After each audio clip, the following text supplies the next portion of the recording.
Hansi, let's go to Somewhere Far Beyond album. Yeah. There are two instrumentals on this album, the Black Chamber and the Piper's Calling. First of all, was Black Chamber ever supposed to be a full song, and perhaps you never ended it? Yeah, it was the opposite. It is not instrumental to say that, you know.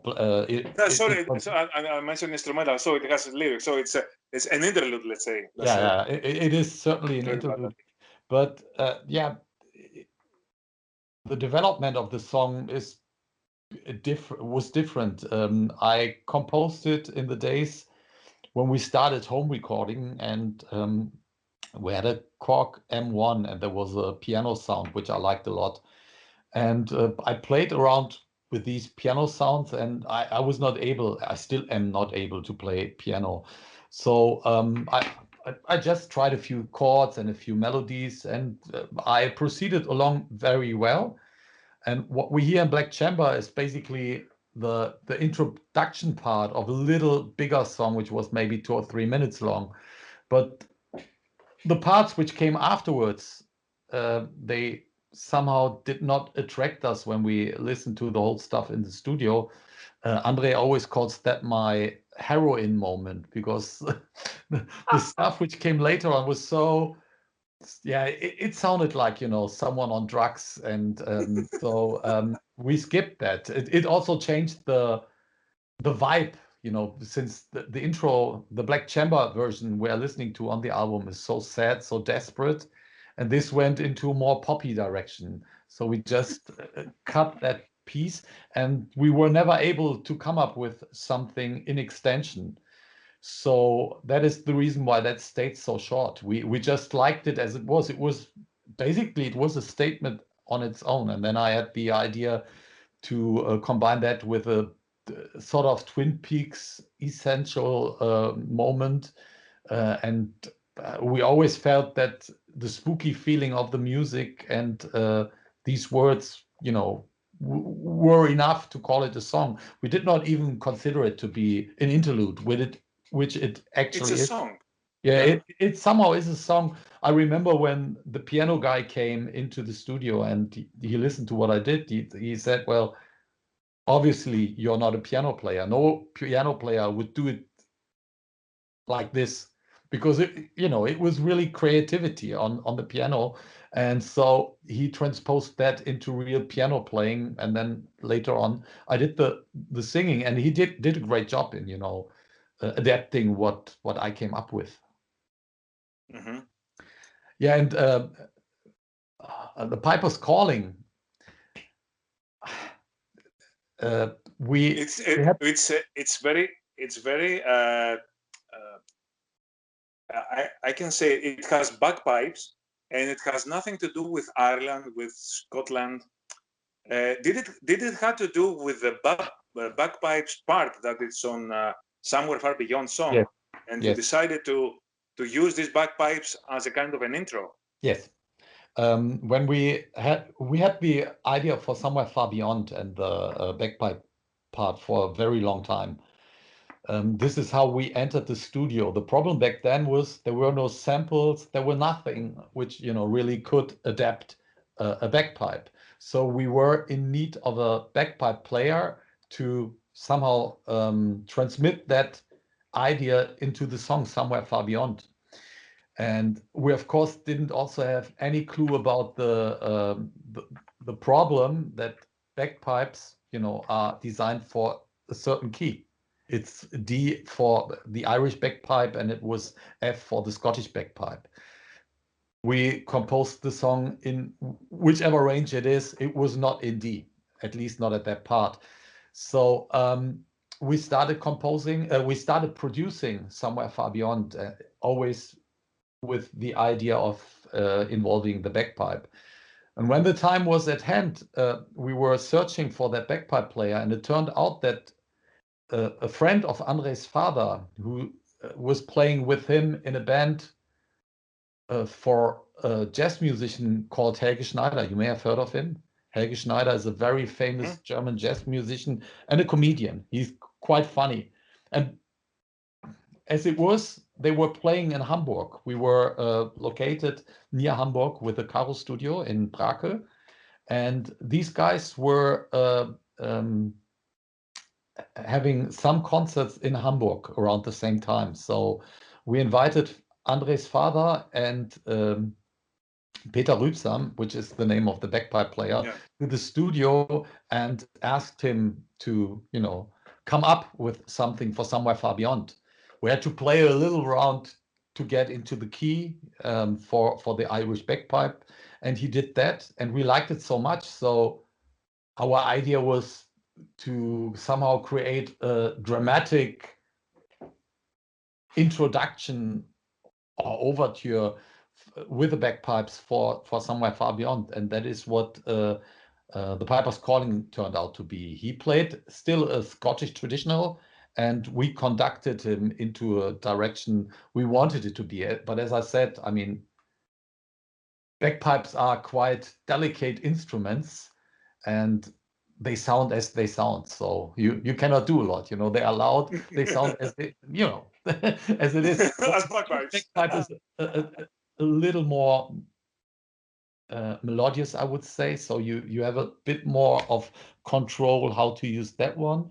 But once Scottish bagpipe is involved, you go the full 9 yards, and he did, and we really loved it. We had him play a couple of times and do little alterations, but all in all, it was like a bunch of first takes, and we just kept it as it was.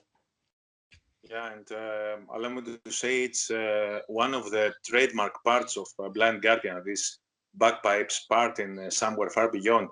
It's one of your most recognizable parts of the song. I believe so too. I can sense when I listen to Tales from the Twilight World and Somewhere Far Beyond. So that's all about the Piper's Calling and the Black Chamber. However, it was Somewhere Far Beyond was your first album in a multinational label, as we call Virgin Records. You left No Remorse Records, which was a pretty small German label, and you went with Virgin. What was different for you at that particular time? You were signed to Virgin Records, and you were playing heavy metal, which was not the most popular kind of music at that particular time. What was different when you entered the world of Virgin Records? What was so different in comparison with No Remorse? Well, first was we were introduced in the big world of music media and music industry at that point. All was kind of local until Somewhere Far Beyond. We had made a good buzz with the first 3 albums, and No Remorse Records did a great independent job. So for most of the European underground metal kids, we were already an upcoming band. And I think Virgin recognized that. No Remorse Records went bankrupt, and they just saw the potential of an upcoming band which possibly could become a mainstream success.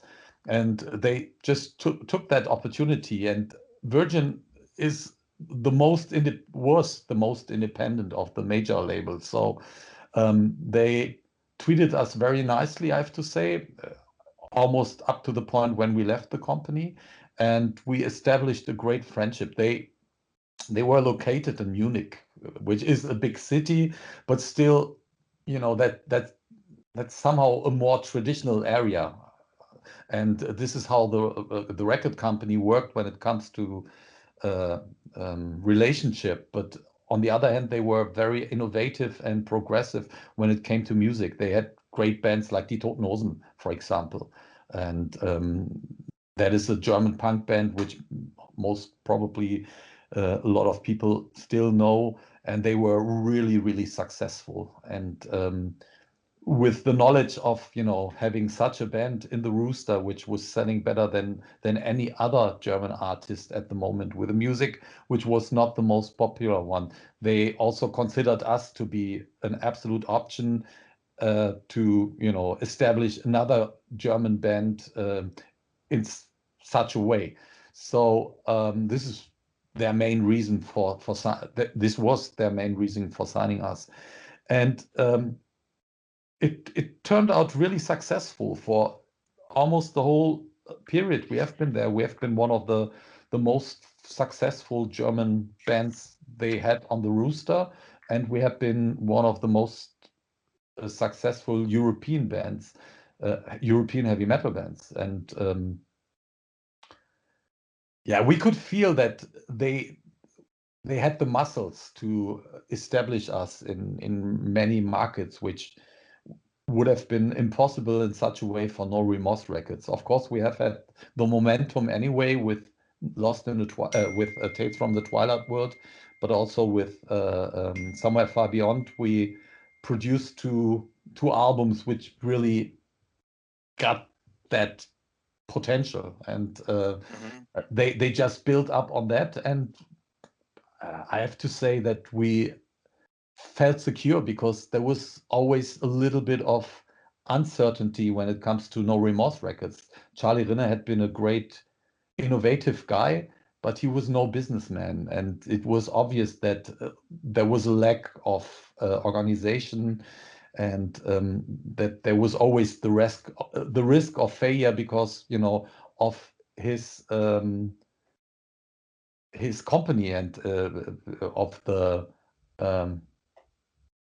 of his they might go bankrupt anytime because they yeah couldn't actually, which he did, but yeah, he was a good guy, as mentioned, and he did things for a good cause. But if someone is so unorganized, you never can be sure. And we saw options going by with Tales from the Twilight World already. So for us, we felt confident that we would be able to make it. Virgin was willing to, you know, give us as much freedom as possible in the days back then. Major companies try to keep everything, you know, in the family as possible, which they do nowadays as well. But back then, for an upcoming band as we were, it was extremely dangerous, you know, to be just limited to the structure of a major record company. Because if a sister company would have said, no, we don't release the album, then there literally was no chance for us to do anything against it, which was our dilemma in the United States for the whole 90s, where we could have, you know, taken a good position in the market already. But since was it back then Virgin and Crucial, all the EMI companies, they were not willing to release the album there, and so there was no option for us to be released. On the other hand, Virgin agreed on working with our old record label JVC in Japan, which helped us to make the breakthrough there. Yeah, and release the Tokyo Tales album after the release of Somewhere Far Beyond. So the magic word for Somewhere Far Beyond is the word Bards. It was first introduced in that album. What I'd like to ask you first is, had you written the songs, the Bard songs first, and then Andreas Marshall created the cover, or it was the other way around? No, we created the Bard song first, and we had the idea of that concept, you know, of the time traveling bards gathering in a forest somewhere far beyond. That was really early in the process of songwriting. The Bard song is connected partly to the Lord of the Rings, but basically also to the core concept of the album. You know, it defines the gathering of the bards, where the time traveling bard is telling the story of the Hobbit afterwards. And the word Bard, obviously, we have been inspired by the computer game Bard's Tale. Mhm. And Andre brought that to my attention. And I really just liked the words. So I started to play around with the idea of the time-traveling bards. And at that point, some people, maybe because of the Lord of the Rings, already started calling us minstrels and, you know, the fantasy folk guys. And therefore, we found it very suitable to have something like this. Mm-hmm. And of course, you would never imagine what would happen when you would play the Bard song in the forest in your live shows. When did that thing that I'm still hair raising, even at the thought of the crowd singing along the song, not just singing along, singing the song. You Yeah. do not sing the song. When did that start to happen? When did the crowd start to sing the Bard song first? And how do you think it spread? And in every single show, everybody sings the song from the crowd. We realized that we were the favorite band of role playing games guys. That was not only connected to computer games, but also board games and With cards. live role games. And they all had that fable for minstrel music and medieval music. But I'm pretty sure that when we toured in 1992, there was not a lot of singing along. That might be based on the simple fact that people didn't know the lyrics by heart at that moment. But we also haven't thought about it, I would say, you know, how to involve the audience in singing along this one with us.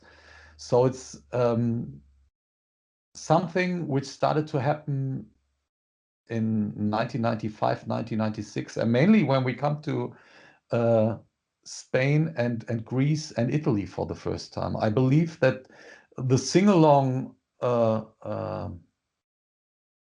wilderness in these countries had been bigger than even in the mid-European countries.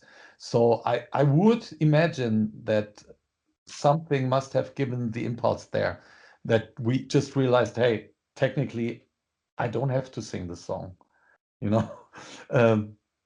Of course, we were also more capable of singing the song, so there was more of a chance for us to really react on or respond on what the audience was doing. And I believe we just tried out things then after realizing, hey, these guys are singing the whole song. Why, you know, am I supposed to sing the chorus, for example? Maybe I just stop here. And then we extended it, and it became more obvious that apart from really tiny little spots like the second chorus, I'm not supposed to sing anymore. It certainly happened in Southern Europe more than anywhere else, I would imagine, because we played the song in Japan, and there it took a while until, you know, it got the same sensation there than in Europe mostly. And yeah, then it's like a self-fulfilling prophecy. Once people listen to something like this for the first time, and I believe that was for a majority of people when we released the Forgotten Tales, then it becomes, you know, a natural thing, and yeah, people enjoying it. I think it's the honesty of the song which people somehow can relate to, and it has a nice vibe. It really delivers a good spirit, I would say, and therefore it's great that it is this song. But I would not even have an explanation Yeah. why that happened. Nobody knows why, but nobody knows why. But it, you know, being in the crowd, you just start to sing along, and when you find more and more people singing along, you don't have any other choice than to sing as well, even if you don't sing. So but someone has to start it. And nowadays with the YouTube and the internet, which is so popular, it's far easier to do that kind of thing. But back then there was no YouTube, no internet. Nobody knew what was going on in Spain. Yeah. So that's the strange thing, and the great thing about that song is that this aura was lifted in each country separately. It was not a massive phenomenon. It was done in each and every country as a standalone trick, let's say. Yeah. That's a huge thing, and that's why perhaps no other band, I could say, in heavy metal, even you and the next albums, managed to create another acoustic song that was so popular as the Bards song. Even if you might have tried to do such a thing, I think it's impossible to do another Bards song. Yeah, it is impossible. I had at least 2 acoustic pickings which were very close, like in the last 20 years, I would say. And even when we did Somewhere Far Beyond, I had another acoustic pick, which we never worked on, and we never finished, because you somehow feel it has the spirit, almost the spirit of the Bard song, but doesn't get anywhere. So we usually always skip working on stuff like that really quickly. It was coincident and for us a great privilege that we were able to write a somehow similar song like A Past and Future Secret, which still is completely different. And of course, nowadays, if we come up with acoustic pieces, we will still use them. But as said, sometimes if you go into a mood like this, you are about to fail almost immediately. And as said, without even thinking about it, it happened to me 2 or 3 times already. And I remember that there was one acoustic song I did for Beyond the Red Mirror, which was not taken for the album just because of the reason it got the same spirit than the Bard song, and you would realize it, but you immediately would say it's not the same. So for us, it was never necessary to put such a song on the album, and we just put it somewhere in a cupboard, and somewhere far beyond. Yeah, it is somewhere far beyond that, right? Though I'm very far beyond. Though I'm pretty sure that some of the stuff was really good, but it was not good enough.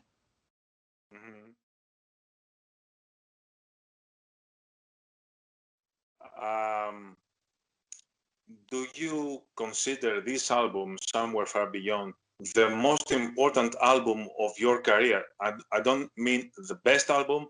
I mean, it's most important. It's the first time that you toured Japan. It's the first time you signed with a huge label. First time you did many things in that album. Do you consider it to be your most important album? Because I know that you have written in the liner notes of one of your re-releases that you thought that it was not as good as Tales, and now you have changed your mind. Yeah, that is for sure. It's better than Tales, but I'm still in the same dilemma to answer this question, because we've made the jump from pure underground to mainstream, at least for my taste, somehow with Tales from the Twilight World. But yeah, if you really look at the success and chart successes and stuff like this, then Somewhere Far Beyond would be the most important album in our career. I think we exceeded the success with some of the albums afterwards, especially with Imaginations and Nightfall. But from the impact it had, and because of the status a song like the Bard song still has, and you just mentioned it, it's hard for any other band to do an acoustic pick, which will create the same sensation. So I would say yes. Mm-hmm.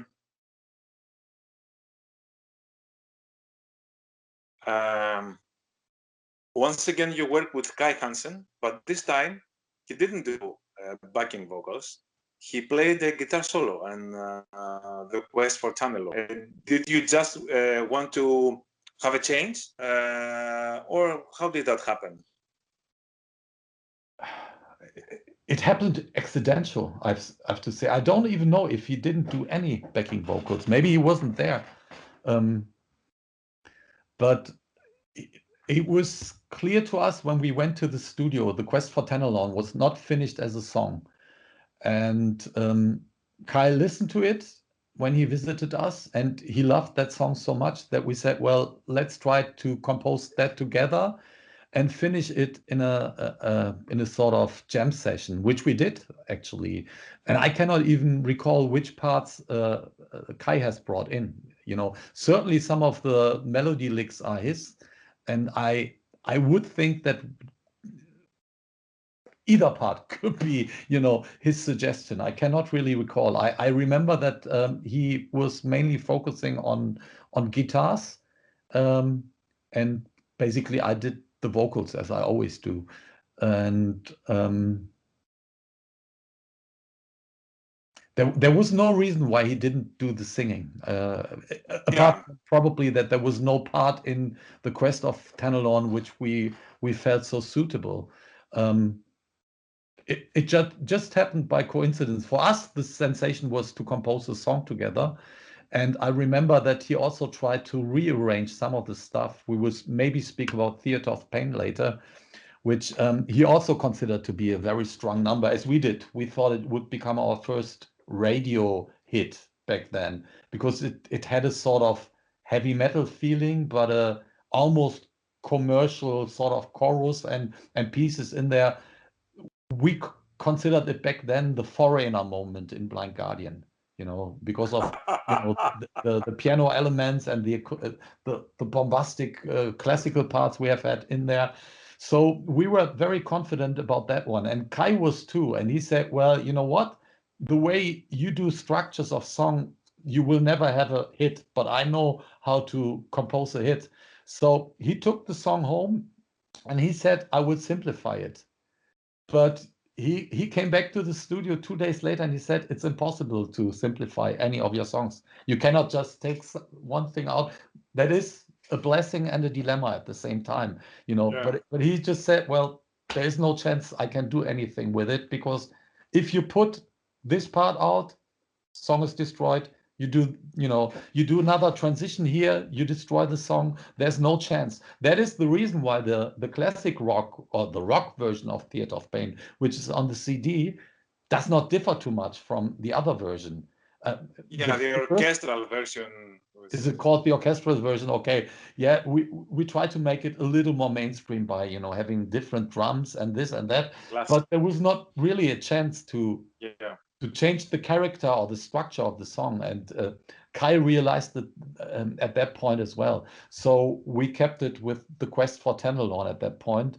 And as said, if he did backing vocals, I cannot even recall. No, he did not. It was only Rolf Köhler and Billy King doing the backing vocals there. So you're right, he didn't do anything.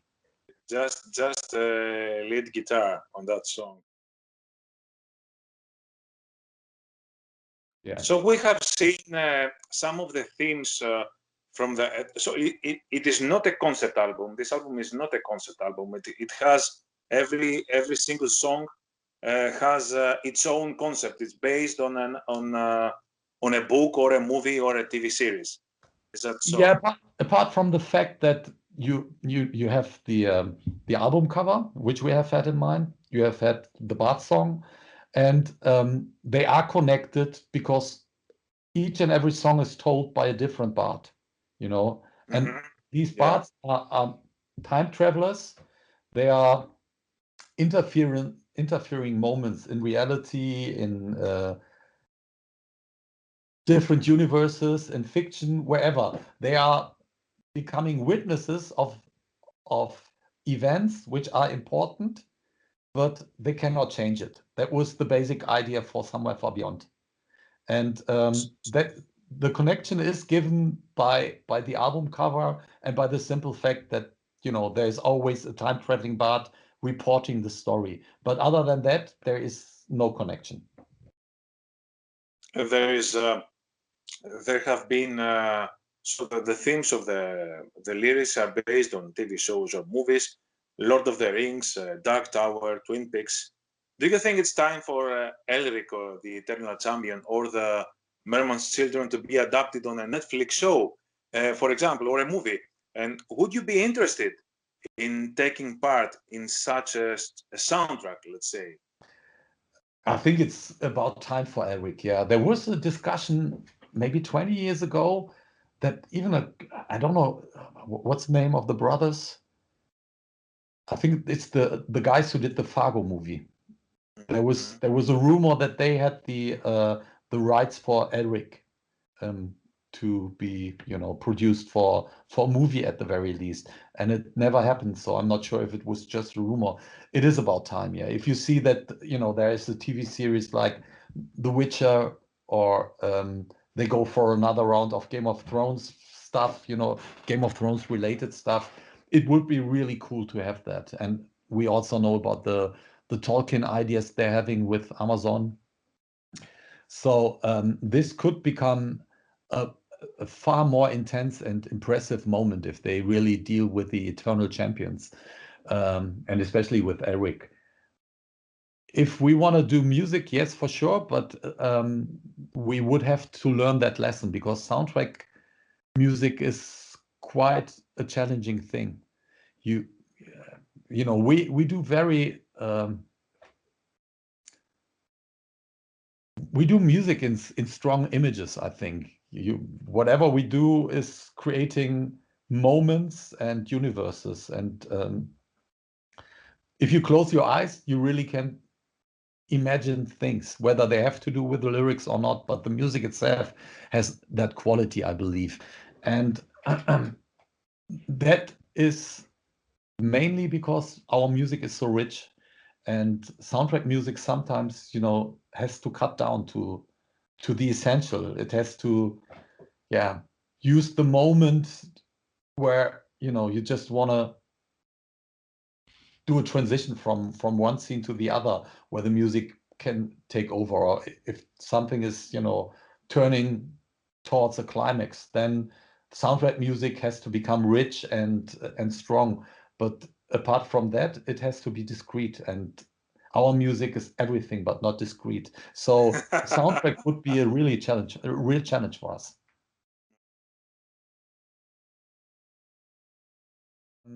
We would have to learn that lesson, because soundtrack music is quite a challenging thing. We do very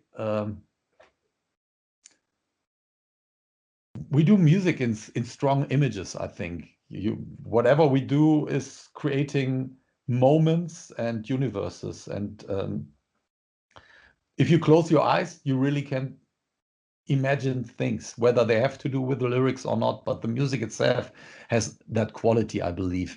And that is mainly because our music is so rich, and soundtrack music sometimes has to cut down to the essential. It has to use the moment where you just want to do a transition from one scene to the other, where the music can take over, or if something is turning towards a climax, then soundtrack music has to become rich and strong.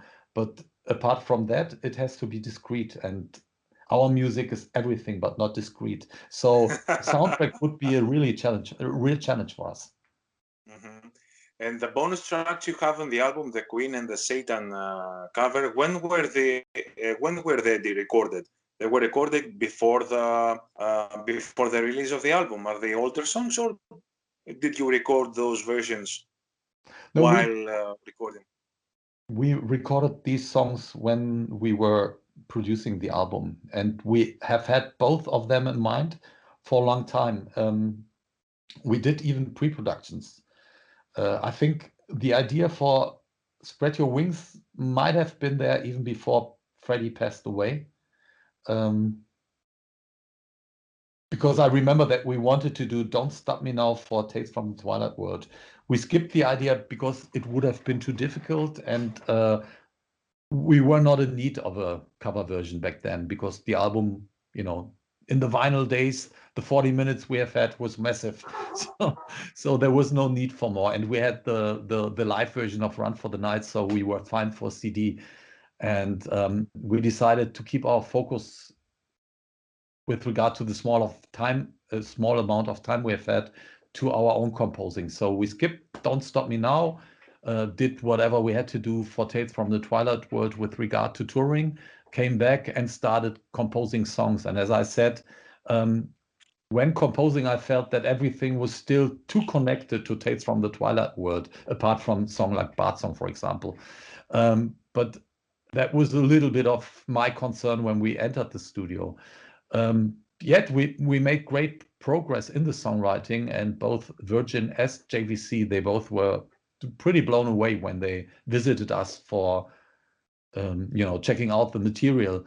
And we discussed cover versions with them, and especially for Virgin, it was very tempting to have us doing a Queen cover version. So we decided on Spread Your Wings, which we all liked in the band, and we felt that we could easily cover this song. And we put a lot of effort in, and it got a good response. But I have to say that this is one of the most difficult cover versions we did, and we should have even paid more attention to it, and we could have done better. The opposite for Trial by Fire, we didn't spend a lot of time. We are all big Satan fans, and we always liked Trial by Fire best from the Caught in the Act album. But this was just done on the go, to say so. We did a bit of pre-production and felt that the song was very natural fitting for us. So we just went in and didn't spend a lot of time in recording and paying attention to it. But this turned out to be a really great cover version. Mm-hmm. So before going to the worst to best thing, can you tell me where Blind Guardian is with the new album right now that we're speaking? As of today, we finally decided who's going to do the mastering, which means we have finished the mixing. And I want to hand in at least the audio stuff to the record company within the next 2 weeks. It is by far the most intense album we did in a very, very long time. It is in every matter a roller coaster ride. There is a lot of let your hair down stuff, more than I expected. There are some typical surprising Blind Guardian elements, and I'm just curious to see really, or to hear what people will think about it. I think it's a very, very strong album, and it will surprise a lot of people. And it's in which aspect will it surprise us? Will it be it's more heavy, more straightforward, more bombastic and symphonic? It is straightforward in a sense of Blind Guardian. So don't expect a straightforward album if you compare it to anything else. It's not a straightforward album at all, but it's very straightforward for Blind Guardian. It's very aggressive. It's very dark. I think you can feel the composing mostly has been accomplished before Corona started to happen, but you can feel that there is a lot of anger in the album. It really delivers also very catchy and positive vibes, but there is a very raw energy you will feel. Mm-hmm.